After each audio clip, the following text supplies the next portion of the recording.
waan inni dubbatuun kiyyootti sagalchuudhaaf Yesuus irratti mari'atan.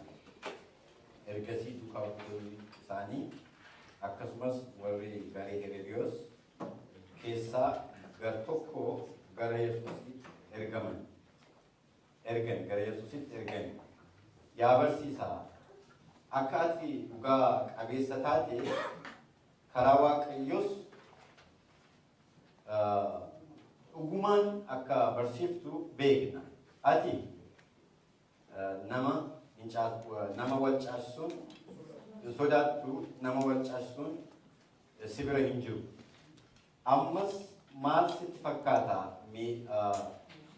mootii warra Roomaatiif gibira baasuun seera moo seera mitii nutti himi jedhani. Yesuus garuu jal'ina isaanii beekee isin warra of hin argine naan achi jiru isadha. Kan biraa immoo duukaa buutota Farisootaa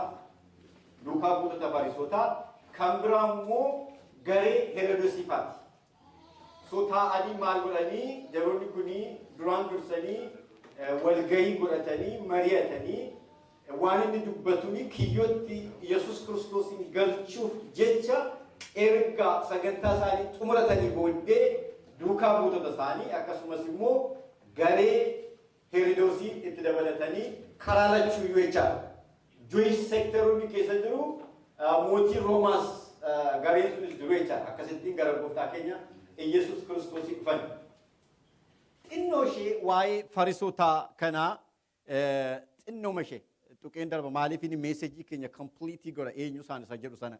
Farisoonni kuni Jewish groupii Jewishii keessa sects warra jedhaman yookaan immoo garee groupii tokko akkasidha isaan. They are among the three sects warra Jewish sectii keessatti sadiitu jira jedhama seenaa keessatti macaafa qulqulluu keessatti yeroo baay'ee Farisootaafis Saduqoota warra jedhamanii caqasamanii jiru. Hambiraa immoo essence warra jedhaman jiru. Farisoota kana yommuu fudhannee ilaallu warra addaan bahanii separated warra jedhamanidha.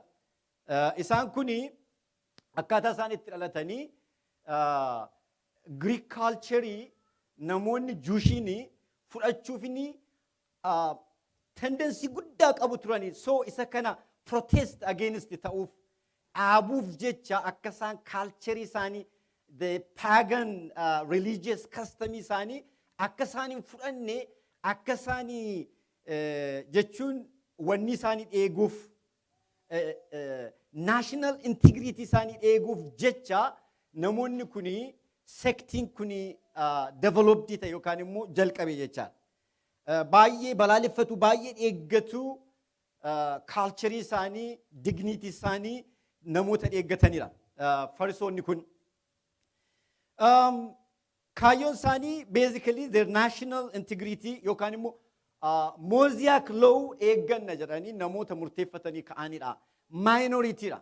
Achi keessatti wanni jiru the ruling council keessatti yookaan immoo Sanhedrin kan jedhamu keessatti minorityidha. But they are so powerfulidha jedhamee kaa'ameera. So isaan kuni powerfulidha. Maaliifini powerfully kan ta'an tokko with the mass. Baay'ee wajjiniini with the common people hariiroo baay'ee qabu isaan. Akka warra Saduqootaa miti. Saduqoonni immoo majority qabaatanii they are so isolated isaan immoo. Jechuun baay'ee warra maasii wajjiniini warra baay'ina saba wajjiniini hariiroo hin qaban.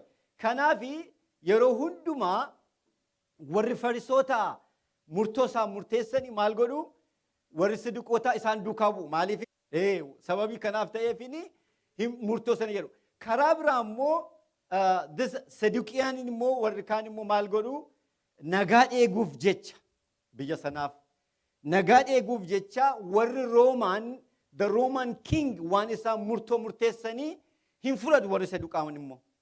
So dhaqanii hundumni isaanii iyyuu iddootti walii galan qabu jechaadha. Warri Saduqootaa asittillee wanni keenya wajjiniin hin jiranii baay'ee isaa waa'ee politics malee waa'ee religiyeesii baay'ee concerned miti. Keessa jiru lachayyuu more emphasize kan godhan warri Saduqootaa waa'ee politiksiidha. Kanaaf inni waa'ee Kiristoos badaa'umaa dhimma ittiin qabani. Garuu gara dhumaa irratti maal ta'anii namni kuni Yesuus Kiristoos kuni unwanted Roman attention saba keenya keessatti fiduu danda'u guddaa qabu. Akkaataatti ka'an gaarii ta'e gara dhumaa irratti self-righteous ta'aa dhufani. Unu beekaa uftuudhummaa amantiin kan isaanii malee hin jiru. Waan hundumaa cufatanii jiru. Closed ta'anii jiru. Nutu beekaa. Waan religion sanallee sirriitti hin eeganii jiru. Warri seenaa barreessan. Garuu beeknaa, hin raawwannaa, hin goonaa, nu malee hin jiru warra jedhaniiru. Heroodosii hin beektu. Garee Heroodosii keessaa gara Kiristoos Yesuusitti dhufaniiru. Isaanii akka Heroodis the Great isa jedhamu isallee bara ijoolleen bara gooftaan keenya Yesuus Kiristoos dhalatee maal godhanii ijoollee galmeessanii isa ficcisiise. Inni tokko immoo Heroodis Antipas inni jedhamu immoo mucaasaa egaa jiru isaan immoo the Roman Kings warra ta'an keessaati. Egaa garee akkasiitu dhufe. So isaanii balbala isaanii warra cufatanii warra waa tokko galchuu hin barbaanne warra beekna jedhanii warra of tulanii warra taayitaan hamma funyaanii isaan ga'ee warra religious background isaaniitti garmalee kooran namoota akkasiiti. Iddoo kanatti egaa yommuu arginu macaafa qulqulluu kana keessatti waan isaan amanan waan baay'eedha. Wanni spiritual world hin jiru jedhu du'aa ka'uutti amananii waan baay'eedha. Bakka they are very against waan akkasitti. Warri Farisootaa the traditional oral tradition with the written sagalee isa barreeffamee jiru seera Musee isa barreeffamee jiru wajjiniin equal authority qabaa jedhanii amanu. Warri Saduqootaa immoo isa barreeffame duwwaa jiru. More gargarummaa qabu. Garuu yommuu waa'ee Kiristoos Yesuusitti dhufu Heroodisiinis warri Farisootaas warri Saduqootaas walii galu jechaadha. Kanaaf garee lamaantu dhufe gara Kiristoos Yesuus kanatti yommuu arginu. Isaantu dhufee akkaataa isaan itti dhufan ilaalame tokko. Yommuu laallu dubbii isaan dubbatanii fi tooftaan yookaan immoo shirattiin dhufan tokko miti. Mitiire wal mari'atanii kiyyootti isa galchina jedhanii yookaan immoo waan inni dubbatuutiin isa qabna jedhanii dhufani. Yommuu dubbatan akkas jedhu garuu waan isaan dubbatan baay'ee sin dinqisiisa. Waan isaan godhan biraadhaan immoo dhugaa qabda. Karaa Waaqayyoo dhugumaan barsiisaa akka taate beekna. Ati nama hin sodaattu. Nama wal caashisuun immoo si bira hin jiru jedhu. Afaan isaaniin kana dubbatu. So beautiful waa'ee Kiristoos Yesuus. Nama wal caashisuun dhugumayyuu Kiristoos bira hin jiru. Mitiiree dhugaa dubbata. Karaa dhugaadha Yesuus Kiristoos. Kanadha jedhu. Garuu garaan isaanii cufameera. They just say afaan isaanii maan haasa'u malee garaa isaanii keessa wanti gadi bu'ee hin jiru. Warra cufatanii deemanidha. No matter what, hamma fee yoo dubbateyyuu nama hin liqimsinedha. Jaroota hin liqimsinedha. Garee hin liqimsinedha jaroonni kuni. Kanaaf inni akkasittiin dubbatu. Shiraan adeemu.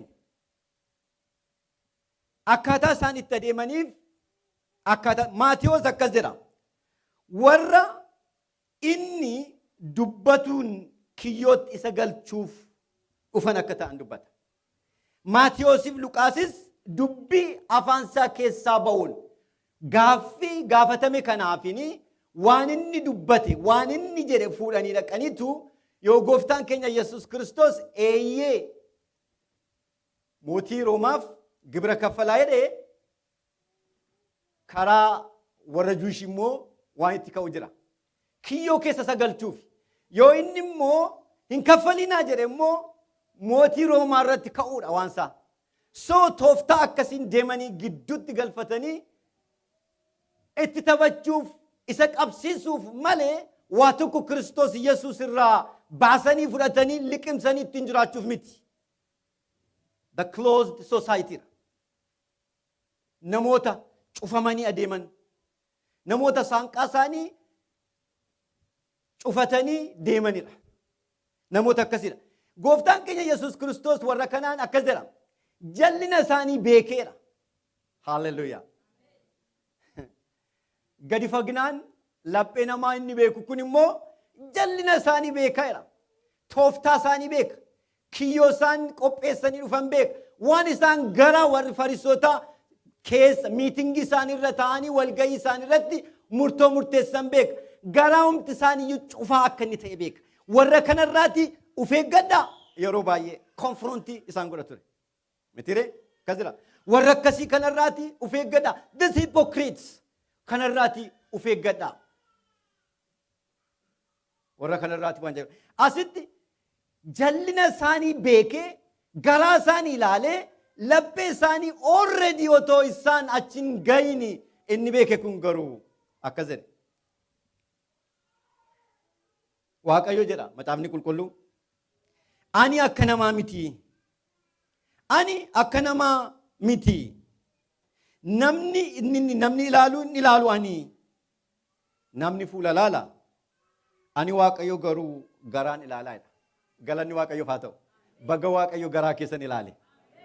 Otoo fuula keenya ilaale wal caalla. Hundumtiyyuu adda. Waaqayyo garuu garaa namaa ilaala. Waaqayyo baga akka namaa hin ta'in galanni ilma Waaqayyoof haa ta'u. Ani akka namaa miti jedhe. Yaanni isaanii, shirri isaanii, jallinni isaanii, hamminni isaanii, mana isaanii, garaa isaanii cufatanii akkaataa isaanii itti deddeebi'an, akkaataa isaanii itti dhufanii he knows. Waaqayyos hin beeka. Maal barbaacha dhufne nuti har'a. Akkaataa nuti itti deddeebinu, akkaataa nuti really nuyi maal barbaanne akka dhufne Waaqa beeku. Galanni ilma Waaqayyoof haa ta'u. Waaqni keenya Waaqa akkasiidha. Jaroonni kuni rakkina isaan qabanii akkasi. Ximootiyoos keessatti macaafni qulqulluu akkas jedha. Akka bakkeedhaan mul'atutti nama Waaqayyoo hin fakkaatu. Durees dhaabbii godhanii sanbata waaqeffachuuf nama deeman akka koommoo nama lallabuuf qophaa'anii dhufan. They look ijoollee Waaqayyoo fakkaatu. Nama Waaqayyoo fakkaatu. Akkas jedha. Akka bakkeedhaan mul'atanitti nama Waaqayyoo hin fakkaatu. Humna isa nama akkasii keessaa jiru garuu hin ganu.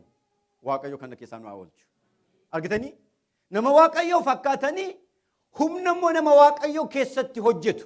Isa nama geeddaru sana. Isa nama godhee nama dhaabu sana. Isa nama miidhagsu sana. Isa nama bareechu sana. Isa jireenyaaf nama qopheessu sana. Garuu hin ganu. Maal godhanii kun? Jaroonni kun warra akkasiiti. Humna sana wajjiniin hin jiranii.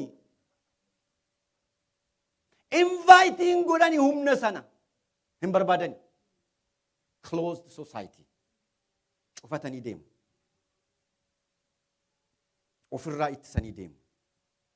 Eenyuyyuu akka isaanitti hin buune of tuulanii deemu. Isaan malee namni hin beeku jiru. Religious background qabu. Hankeenya.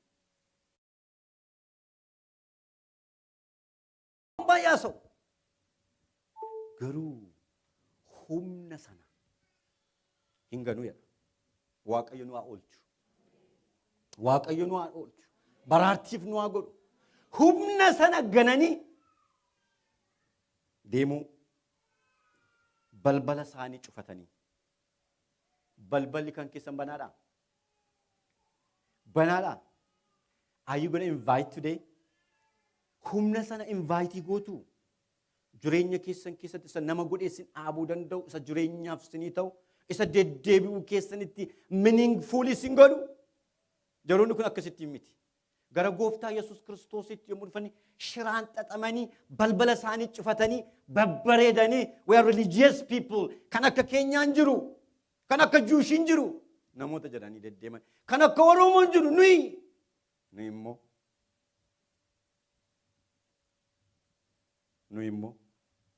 more this Jesus the life giving Jesus miningi jireenya keenya keessatti akka qabaan isa godhu hambira gooftaan keenya Yesuus Kiristoos maayedha jaroota kanaatiin jaroota nana isin warra ufin argine wow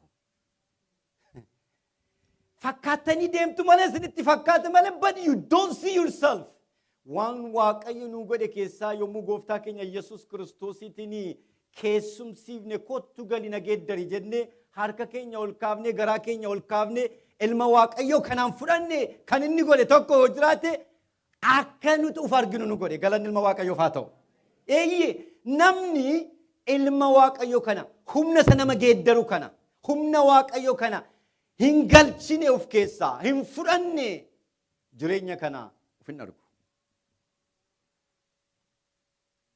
What a sad story.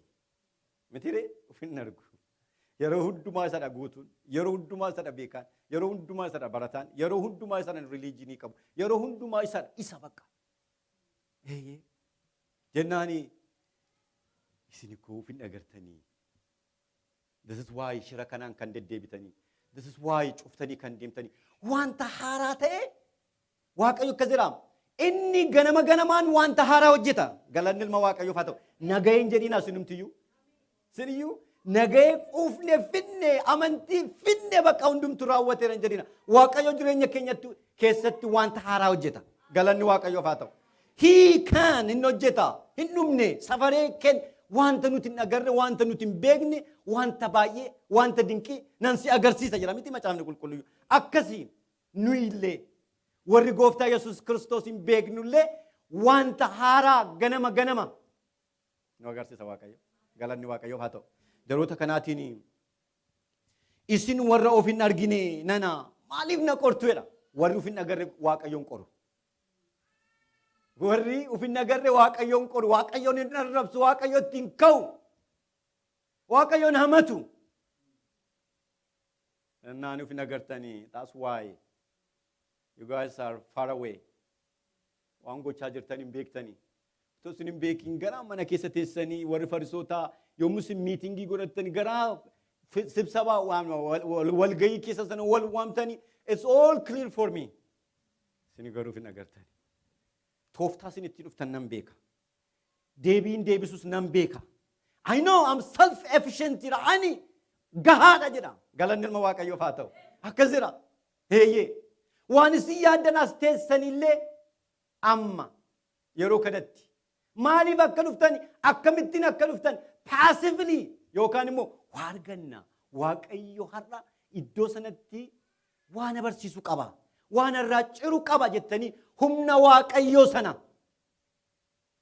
barbaachuu dhuftan immoo akkasumatti cuftanii dhuftanii waaqayyo warra bannee dhufne nu haa godhu warra bananiif hin gala waaqayyo warra bananii fi laphee isaanii yaada isaanii garaa isaanii warra bananii fi he is able to do something jireenya isaanii keessatti galanni waaqayyoof haa ta'u kanaaf sababiin isaa of hin argine balbala isaanii cufataniiru they already done decision godhaniiru murtoo godhaniiru murtoon isaan godhan immoo murtoo gadhee godhaniiru we don't want to even listen to this guy this Jesus we don't want to listen to him jechumana jedhanii namoota deddeebi'aniidha malee waa hojjeta jedhanii miti kunoo jedha macaafa qulqulluu keessatti mul'ata Yohaannis keessatti kunoo jedha ani balbala dura dhaabadhee balbala nan rukuta namni sagalee koo dhaga'ee balbala yoo anaaf bane ani ol nan lixa isaan wajjiniinis maaddiitti nan ta'a fellowshipping godha ittanni yaadda jireenya isaanii nan geeddara haleluuyaa akkasi waaqayyo har'a amma yeroo kanatti karaa nama dadhabaa kana balbala rukutaa jira nagalchaa I want to come I wanna come. Nagalcha jechajira. Dubbi sagalee koo dhagaanii yoo balbala naa bananii maaddiitti isaa wajjinan ni yaadda. This king. Galanni Waaqayyoof haa ta'u. Heeyyee galuun barbaadaa jedhama. Ilami wantan biraan eegina Waaqayyoo namoota warra dadhabaatiin dubbata. Warra dadhabaaf filateedha. Ganaasini giant speakerii barbaadu ta'a. Akka gaanfaa dhufanii akkas dhaabatanii Oromoo siif anumaan erge Waaqayyo. Garaa kee bantee asuma argatta. Ameen galanni ilma Waaqayyoof haa ta'u. Luba takkaa si erge bakka hin jiranii. Kanaaf dubbii sagalee koo dhagahanii yoo garaa isaanii naa bananii then I will come. I will sit. Maaddii wajjin taa'u jechuun salphaa isinitti hin fakkaatin. It's a close relationship hira kuni. Fellowship hira kuni. I will have a fellowship. Si wajjinini tokkummaan qabaadha.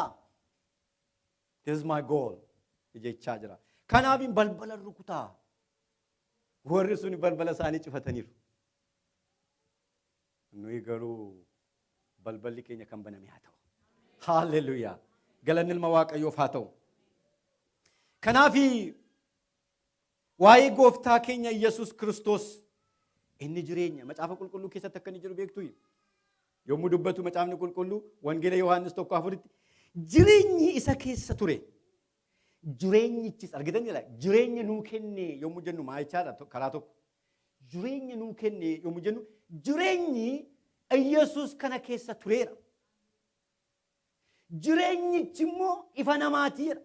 Galanni Waaqayyoof haa ta'u. Kanaaf the moment that jireenya comes to us hin ifna. Kanaaf isaan dukkanootadha jedhama. Jaamoota ufin agartaniira.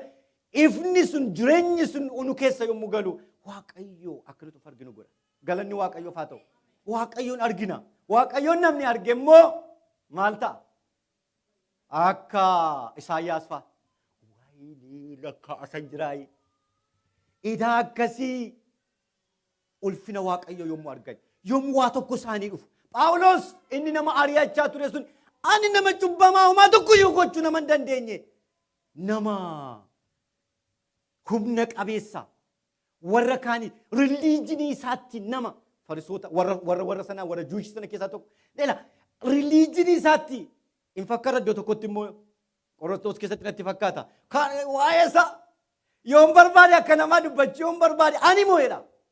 Lafa kaa namni akkasii gaafa dukkanni sun irraa ka'ee uf arguu nama cubbamaa nama dadhabaa nama homaa tokko gochuu hin dandeenye ani nama namaan gadi jedha. Galanni ilma Waaqayyoof haa ta'u. Akka uf arginu isa nu godheef. Akka uf arginee sarandarii goonee jireenyaaf uf qopheessinee Waaqayyo kana gooftaa Yesuus Kiristoos kana akka fudhannu isa nu gargaareef galanni haa ta'u. Kanaaf yeroo hundumaa Waaqayyoon galateeffachuutu nu ta'a. Akkas jira. Maallaqa jaamaa kan isaan godhe yeroota sanaatiin. Taayitaa, nambeekaa, tuffii, ofittummaa warra sanaan jechaan jira. Warra Farisootaa, warra Saduqootaa, warra Heroodisii, taayitaa. Garee uumuu, brain washii godhanii garee uummatanii namoota isaan duukaa bu'an qabu. Mitiidhe warra garee yookaan immoo duukaa buutota Farisootaatu dhufeera gara Kiristoos Yesuus. Garee Heroodisafaatu dhufeera garee qabu. Gareen keenya Yesuus Kiristoos ameen ameen. Nuti duukaa buutota Kiristoos Yesuus ameen ameen. Eeyyee jaroonni kun garee qabu. Political ideology akkas rasiniin jedhe warra Saduqootaa keessumaa they are more concerned about their politics rather than waa'ee jireenya. Isolated dira. Religious background isaanii cufatanii jiru akka waan haraa namoota hin barbaanne. Murtoo geeddaramuuf hin barbaanne murteeffatanii jiru. No. Amma feeyu. Ufii gaajanu takkasirraa. Akka isaan garee isin hin godhanne, akka isaan duukaa buutota isin hin godhanne, akka isaan duukaa hin buune namoota akkasii wajjiniini, namoota brain wash isin godhani, namoota isin qabattan isin harkaa buusan keessaa of eegaa. Ilma Waaqayyoof galanni haa ta'u. Waaqayyo nutti dubbachaa jiraayi. This is very important. Baay'ee barbaachisaadha. Haalleluuyaa. Yeroo tokko otoo qaraxichi suni Maatiyos iddoo qaraxaa jiruuti gooftaan keenya Yesuus Kiristoos maaddiitti isa fuudhee dhaqeetu ergamoota isaa wajjiniin bartoota isaa wajjiniin jedha macaafni qulqulluu Maatiyos 9:13 isaa wajjiniin maaddiitti taa'ee argani warri Farisootaa kun yommuu arganii komee dhiyeessani bartoota isaatti maaliif barsiisaan keessanii komeen sun immoo maaliif barsiisaan keessanii warra qaraxxoota wajjiniin warra akka seeraatti hin jiraanne religiyeesii keenya kana wajjiniin hin deemne wajjiniin taa'ee nyaata kun nama waaqayyoon arrabsuu miti sirrii miti jedhaniin gooftaan keenya Yesuus Kiristoos yeroo hundumaa deebii gahaa qaba. Ameen ameen. Akkas jedhe Yesuus garuu kana yommuu dhaga'e namni fayyaan jira isaanitti qofa qaba. Namni fayyaan ani fayyaadha ani homaa qoricha hin barbaadu ani waa tokko hin barbaadu jedhee inni cufatee jiru namni fayyaan maal godha jedhe ogeessa qoricha hin barbaadu. Ogeessi qorichaa immoo Yesuus Kiristoos. Kanaaf inni isaanoo fayyaadha nuti jedhu garuu uf hin argan jaamaadha uf hin argani. Kanaaf inni maal barbaadu ree warra cubbamoota akkasiitu warra na barbaachista jedhanitu warra harka kennanitu warra na barbaadantu isaantu qoricha barbaadan immoo qoricha ta'uu fannifeedha. Galanni Waaqayyoof haa ta'u. Kanaaf inni akkamittiin ta'a wal jala darbee waan saa'ichaa jira. Namni fayyaan ogeessa qorichaa hin barbaadu dhukkubsataatu barbaada malee inni Waaqayyo gara laafinaa barbaada malee aarsaan barbaadu. Garaa keessan ilaalaa jira Waaqayyo fayyina isinii kennuuf galgala kana. Galanni ilma Waaqayyoof haa ta'u. Inni gara laafina barbaada. Laphee ilaala garaa ilaala beektu isini. Don't be rigid. Keessanitti. Haala keenya eenyuyyuu ilaalee kana jechuu hin danda'u. We can act. Garuu iddoo Waaqayyo ilaalu availabilii gochuu Waaqayyo iddootti inni hojjetu iddootti inni jalqabu sana qopheessuutu wanta guddaadha. Galanni Waaqayyoof haa ta'u. Kanaaf gara laafina barbaada Waaqayyo. Innoo garaa ilaala, innoo laphee ilaala. Iji isaa yeroo hundumaa kan inni ilaalu garaadha, lapheedha, achitti hojii jalqaba. In out hojjechuu barbaada Waaqayyo. Galanni Waaqayyoof haa ta'u. Kanaaf hannu feenoo isaanoo beektotadha, isaanoo fayyaadha, isaanoo akka isaaniitti isaanii they are everything, they know they are righteous. Bakka maal barbaadu ree? Ani immoo warra akkasiif miti. Warra bananii na galchaniifini ani qorichadha. Ani qorichadha fayyinaaf han dhufe. Ani jireenyaaf han dhufe. Nan barbaadanii kanatti maagaa. Warra sin komataniif kan jedhu fakkaata. Galanni ilma Waaqayyoof haa ta'u. Kanaaf Yesuus qorichadha. Yesuus jireenyadha. Yesuus yoo liqinfamee inni hojjeta. Qoricha calluma jettanii yoo ilaaltan maal godhare? Daroonni kun akkasiin fayyina isa namaa kennu gooftaa keenya Yesuus Kiristoos wajjiniin jiru. They didn't take this medicine. Hin fudhanne. Qoricha ammaa dispensii goone yeroo tokko dhufaniitu namoonni blood pressurein koo sugariin koo ol kaa'ee jiru. Yoo suuta jennee immoo tooftaatiin gaafa qoricha sana garuu fudhattuu gaaf tokko nan fudhadha gaaf tokko hin fudhadhu. This is the reason. Sin gargaaru gaa yoo fudhatte akkati fudhattuuf dispensii goone malee nuyi akkati ilaaltuuf miti yoo ilaalte it doesn't work. You got to swallow. Liqimsi amantiitiin liqimsi Yesuus Kiristoosin.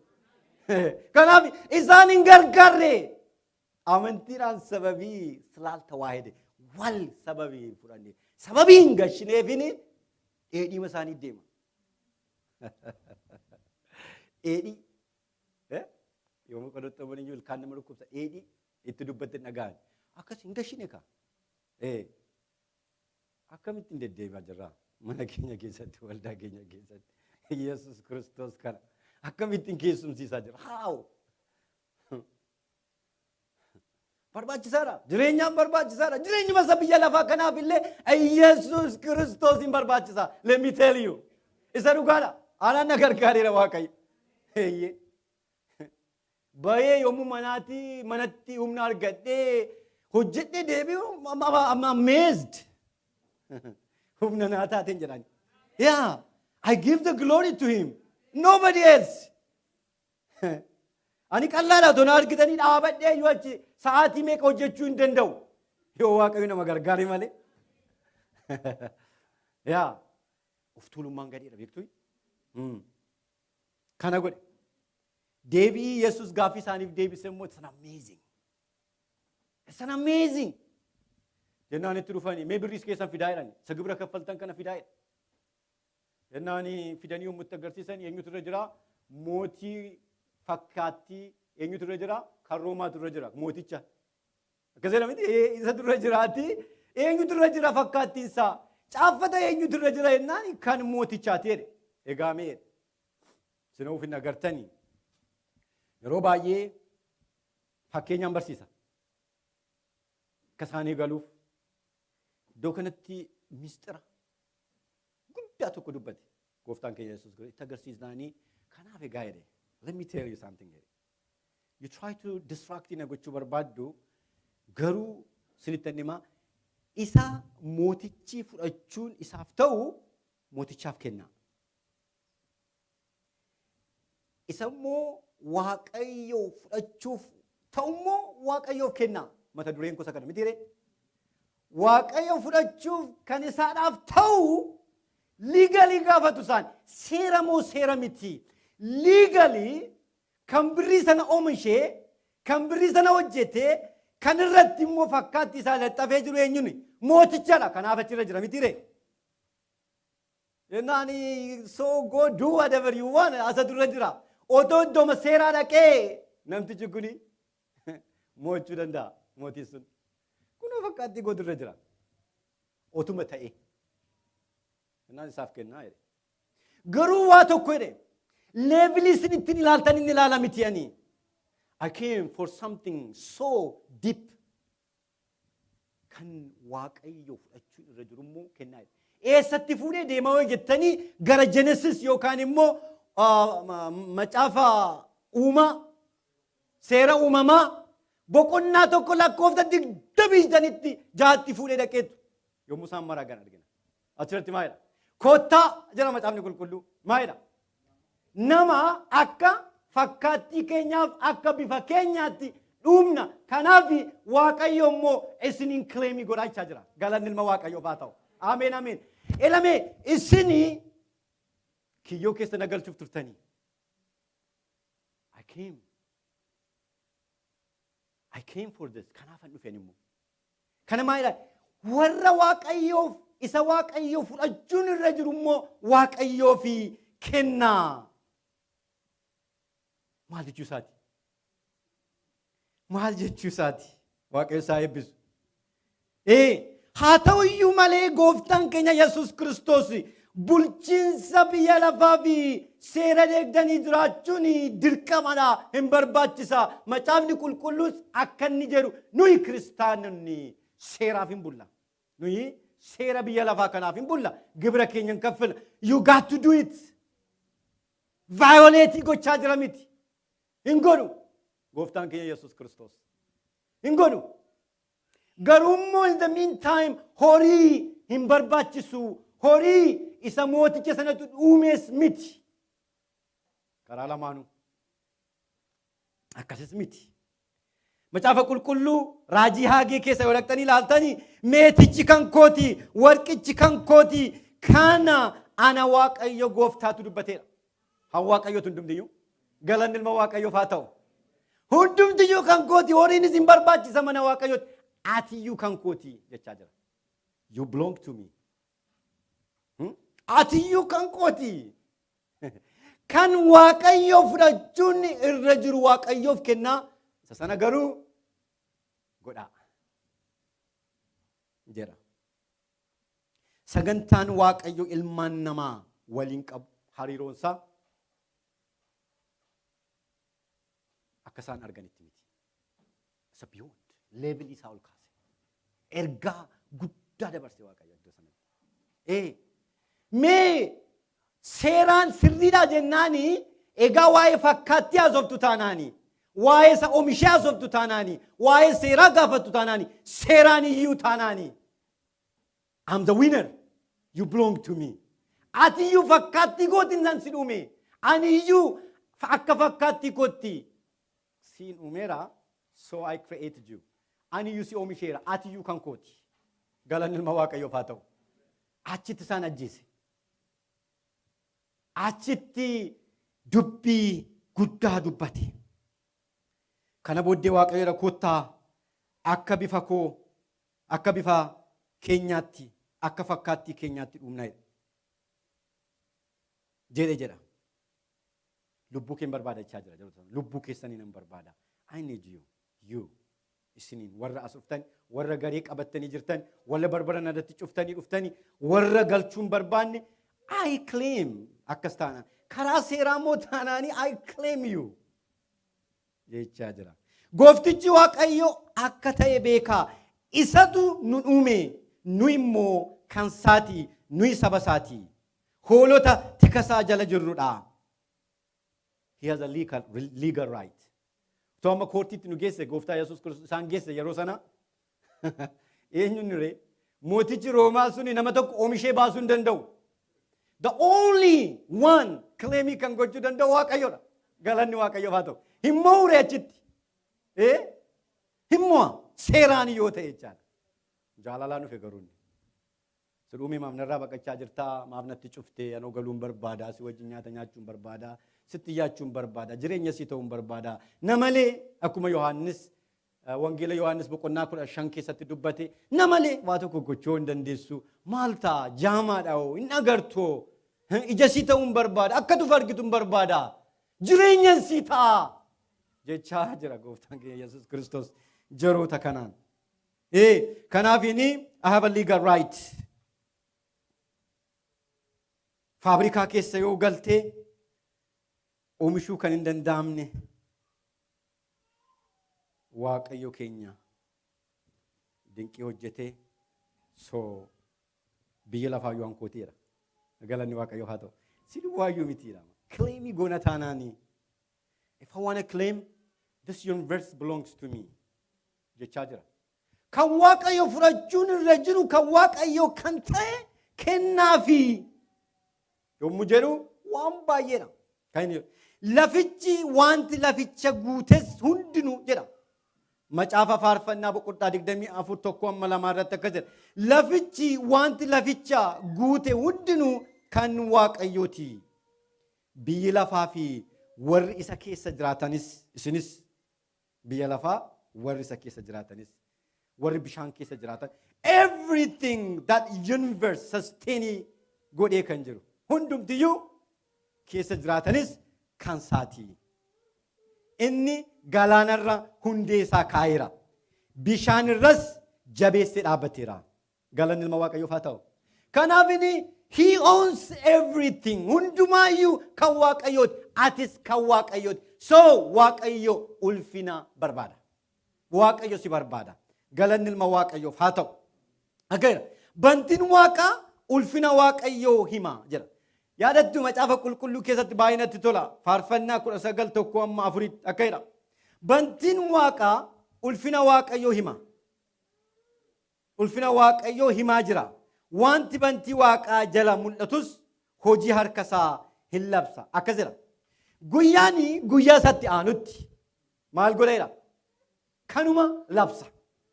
Halkanis halkan isatti aanutti waa'ee kanaa beeksiseera. Isa kana gochuuf jedha. Jechi hin jiru jedha. They don't speak like me and you. Hin dubbatan isaan. Jechi hin jiru. Dubbiinis hin jiru. Sagaleen isaaniis hin dhaga'amu. Argitanii? Hin dhaga'amu sagaleen isaanii. This universe. Garuu jedha galgalli ganamni maal akka isaan godhani garuu haa ta'uyyuu maleedha. Wanti isaan dabarsan guutummaa biyya lafaatti ulfina Waaqayyoo hima. Wanti isaanii himanis handaara lafaa ga'ee jira. Gooftichi achi bantii Waaqaa keessatti biiftuudhaaf godoo godhee jira. Galanni Waaqayyoo haa ta'u. Godoo godheefitu biiftuun achuma irratti akka isheen dhaabattu godhee jira. Mitiire? Plaanetoota dhuma isaan jiranitti lafti kun akka isheen abattutti godhee sasteenii godhee jira. Waaqayyo humna qabeessadha. Isin immoo afaan qabdu. Isaan kun otoo hin dubbatini just glory waaqayyo explain gochaa jiru. Dubbachaa jiru ulfina waaqayyo himaa jiru. Sinikoo baay'ee theologically baay'ee deebsii deemuun sun irra hin jiru. Ulfina waaqayyo eenyummaa waaqayyo arguufini uumama laala. Galanni waaqayyoof haa ta'u mitiire. Eeyyeme ganamni kuni bidig jireema saasii isaatti dhufe. Waa tokko keessaa harka qabdu isin. Enjoy ma gootu malee aduu gaariitu jira. Qilleensa gaariitu jira. Akkam bareeda. Jet isaani waaqayyo ilaani jira. Ani bareedaadha. Anatu dhume. Harka koo kana godhe. Enjoy godha. Galanni ilma waaqayyoof. Kun immoo nageetu immoo maaltu rakkaseetani? Galgalli isinii dhufa. Amma immoo boqodhaa. Mee boqonnamee fiigaa oollee. Waaqayyoof galannaa ta'u akkasin jettaniif. Ulfina waaqayyoo labsu. Every single thing. Isin immoo warri afaan qabdan akka fakkaatti isaatti isinitti godhe. Birrii sana laalee gooftaan keenya. Ilaallaanii fakkaatti isaatti irra jira. Ani natu sin uume sin barbaada. Ulfina mataa isaaf sin barbaada. Ulfina mataa isaaf sin uume. For his glory sake. Waaqayyoof galannaa ta'u. Iddoo guddaadhaan si ga'uuf si uume. Balbalatti hin cufiina. Haa galu. Galanni waaqayyoof haa ta'u. Waa tokko jedheen fixa. Kan sin gaddisiisu seenaa iddoo amma sila dubbisne keessatti. Kan baay'ee nama gaddisiisu. Kanatti mee ergaa guguddaa dabarsee misxiraan itti mee waan isaan godhan argitanitti akkamittiin akka isaan deebisan. Dinqifataniitu achumatti isa dhiisanii deeman jedhe. Wow. That's dangerous. Tuon sunitti iyyuu Dr. Takkaan ganamaaf gargara otoo sunitti iyyuu waan nuti dubbannu camcamma otoo sunitti hin jedhiin dhiistanii deemtu ta'inna Yesuus kana. Ala Waaqayyo kana hin godhiin. Gooftaan kuni taa'imee fudhatee otoo inni itti iyyuu otoo inni kana jedhuuti I own you, I claim you. Ulfina mataa qofan sin uume. Isin iyyuu Waaqayyoof of kennaa. Waaqayyoo fudhachuun isaanaaf ta'a. Seeraanis taanaan. Otoo inni jedhu deebii isaan kennan. Yeroo kana dhaga'anitti jedha.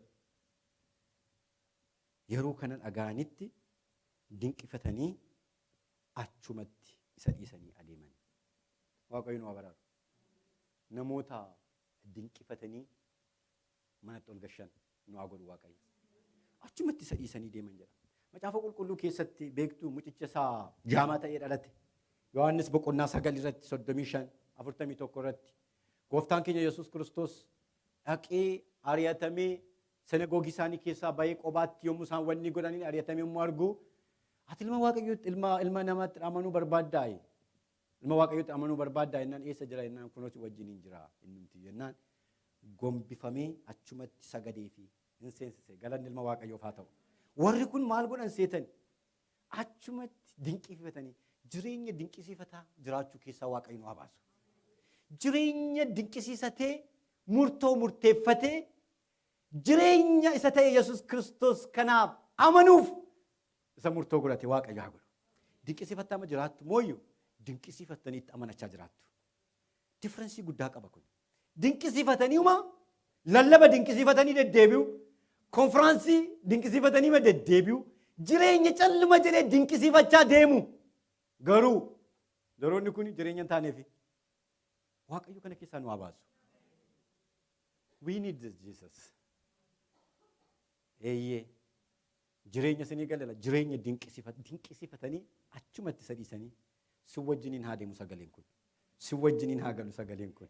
Si wajjiniin haa galu Yesuus Kiristoos kun. Gashaa balbala rukutaa. Nama sagalee koo dhaga'ee naabanee fi isa wajjiniin maaddittan seenaa. Kan barbaachisu dinqisiifatanii ma deddeebi'u otoo hin ta'in dinqisiisatanii jireenyaaf waastinaa. Maadama maroofaatiin. Wabii jireenyaa godhachuu utti ol nu asiiksu Waaqayyo. Mee ol kaanii kadhanname. Meen kadhanname xinnoo ishee. waaqayyo nu barbaada. Religious hin ta'ina, believerii ta'a. Religious. Maal laata waaqayyotti akka balbala cufnu kan nu godhe?